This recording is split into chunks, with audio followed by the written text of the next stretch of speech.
How to manage a buy-to-let portfolio while working full-time.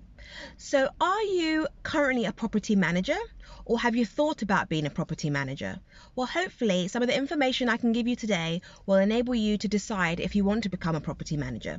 Because in times like this, the cost of living crisis, lots of people are trying to find new opportunities to make more money, either after they've finished work or before they finish their full-time work. So hopefully some of the tips I can give you will enable you to decide if this is potentially an option for you.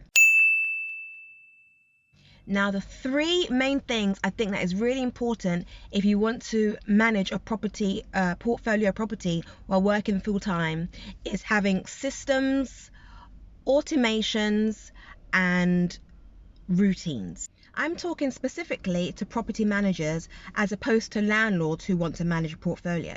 So if you're going to be a property manager or already a property manager while working full-time, the first thing that you need to have for your business is systems. Regardless of what business you have, you need to make sure that you have systems.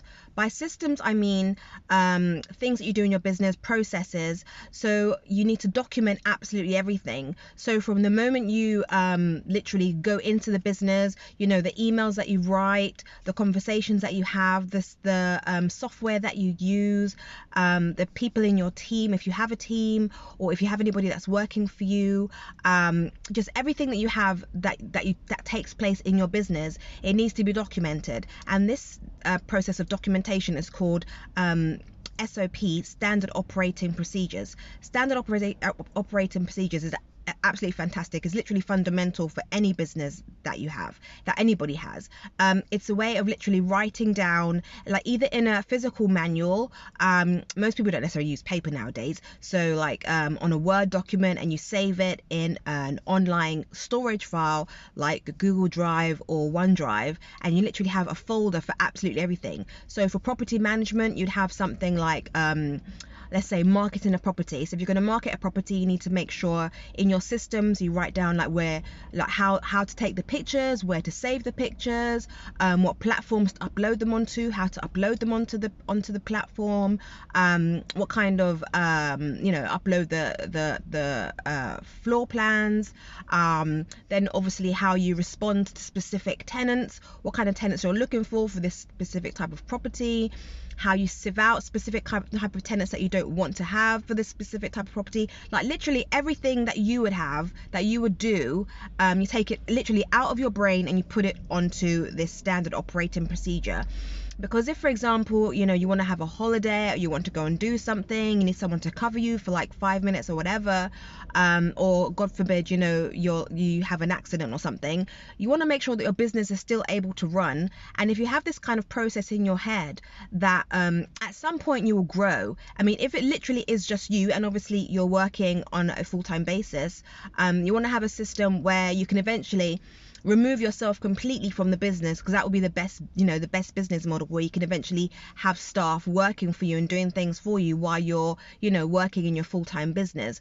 But also when you have systems in your business, and then you can actually see as well how you're doing things, and you yourself can cut out specific tasks that don't necessarily make you productive. They make you very busy but not necessarily productive. So by writing absolutely everything down, you can see how your business is going, what processes you can cut out, and how you can move forward. So that is the first thing.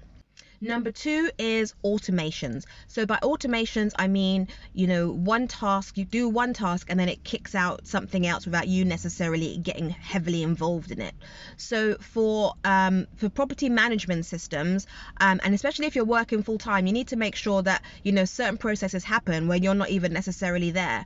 So something like an automation system could be even something like tenant referencing. So once you've decided what specific tenant you want, you then, hand that over to a tenant referencing company and let them take care of it. Like you're not even involved in it. That's not necessarily an automation as in a software automation, but it's a kind of automation or automated process that will enable you to be less involved in that specific task.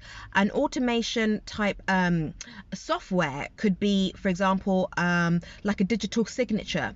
So a digital signature, you have tenancy agreements that need to be signed or inventory documents that need to be signed. So you put it on this specific digital signature platform, and then you put specific boxes in where you sign and you date it, and the tenant signs and they date it. So then this information will get sent to them, they sign it first, and then it gets sent to you and you sign it. And then once both parties have signed, this document will get sent to both you and the tenant without you necessarily being involved. So you could send that out in the evening and then be at work in the daytime. The tenant will receive it and they will sign it when they see it. You could be at work and then it may ping up on your phone and you sign it and you date it, and then that's it, and then you both get a copy of it.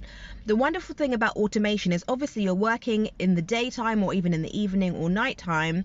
Whatever period of time you're working, you possibly have 8 hours out of your day which is taken up with your full-time work, which you need to concentrate on. And then outside of those hours, even maybe in your lunch break, is when you then able to concentrate on your property management business specifically. So you want to make sure that you can do both at the same time without feeling drained, without feeling burnt out, and you can give both sides of pretty much both sides of your life as much attention as possible. So with automation, which is really good, is tasks still get done, but you're not heavily involved in it as much, because now you've got your processes set up, you know what needs to be done and how it needs to be done.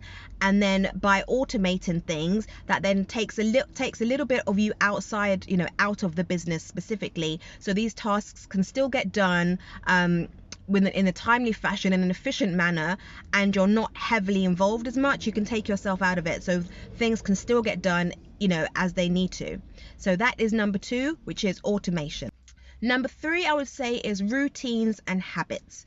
Now, I say routines and habits because even if you're not necessarily having a property portfolio or a side business, even just in your everyday life, routines and habits just make things move faster. You're more efficient in life, you're more productive, as opposed to being very busy. Now, by having routines and habits in your daily life, it will enable you to not be burnt out, not be too stressed. You want to be able to have time for family and for friends and for things just outside of work, because ultimately, if you're having a full-time job as well as running a business outside of your full-time job, you need to make sure that you have enough mental headspace to be able to handle everything. If you've got family with children, wife, or a husband, may have stepchildren, you got friends, you got family, you maybe want to have some hobbies, I don't know, cycling, running, playing golf, going salsa dancing. I do love a bit of salsa dancing. But at the end of the day, routines enable you to live life more efficiently and more smoothly. So some of the routines I would suggest you have, obviously you don't have to do that, but some of the routines I suggest you have is going to bed on time, getting enough sleep. People don't put enough emphasis on getting enough sleep. Trust me, try not getting enough, whatever you deem as having enough sleep. Try getting about 6 hours, 8 hours. I mean, if you can get a good 8 hours, you are doing well. Personally, for me, 6 hours, 7 hours is a good night, a very good night. I've got a 6-year-old daughter, and we're now at the stage where she's sometimes, "Mummy, I need to wake up." Yeah, it's long. Anyway, so a good 6 hours is absolutely perfect, and if you can get more, then great. But it enables you to function, it enables you to be able to think, it enables you to not have such cloggy cloudy thoughts, cloudy mind. So good sleep. The second thing I would have as a routine is communication. So communication in your business is paramount, fundamental in order to have a good business. So by communication, I mean try not to have WhatsApp as your main source of communication, because you're getting pings here, pings there, and you wanted to look at your phone, especially during your full-time business. You want to just have a system of checking your emails at certain times of day, checking your phone at certain times of day, checking your social media certain times of day. If you can batch all that together, maybe look at your phone, in the full-time job, maybe a couple of times during the day, and then having something like maybe in the evening where you're more able to be, looking at your phone and emails and laptop and what have you, then do that. But I would definitely, if you can, do batch things, and that I guess is another option. more like a process, to be fair, or an automation where you batch your work together. So rather than, you know, doing a little bit here, doing a little bit there, if for example you've got a property that is you know, you're marketing it to try and find a new tenant, rather than looking at, you know, that specific platform like every 5 minutes throughout the day because you're desperate to get a new tenant, just batch that. So you're only looking at it at certain times of the day. I guess the best thing I would probably call that is time blocking. So in your diary, which is absolutely fantastic, you probably time block without even realizing it. You have specific times in your day for doing certain things, and not even just times a day, throughout the whole week. So if you're, you know, a single person, or if you're, you know, you've got family, there's specific times a day that, you know, you may, I don't know, go to the gym. There's specific times a day you go to work. There's specific times a day that you call friends and family. You need to have those same processes in your business where you have specific times of day to do specific things in your business. Therefore, it's not taking up your whole entire life, because the last thing you want is for, you know, your business taking up your whole entire life and you're doing nothing but working. That is not fun. That is not enjoyable. That is just quite boring. So another routine I think is really quite important is, I think I've mentioned mental health, or well-being, as I would say. It's important to enable you to, you know, offload, just de-stress. I wouldn't exactly say de-stressing is going to a spa and relaxing and listening to, you know, relaxing music. If that works for you, great. But I'm more thinking about getting out of your head and being able to just have an opportunity to just literally verbally diarrhea and get everything out. So if it means having a coach, or a counselor or therapist, or a mentor, do what you can, because then those type of people enable you to push your business forward, because you don't have all these things clogging up your mind, clogging up your thoughts. You're able to have a much more, you know, clearer sense of, you know, of purpose and what it is you want to do and where you want to go, by making sure your brain is clearer.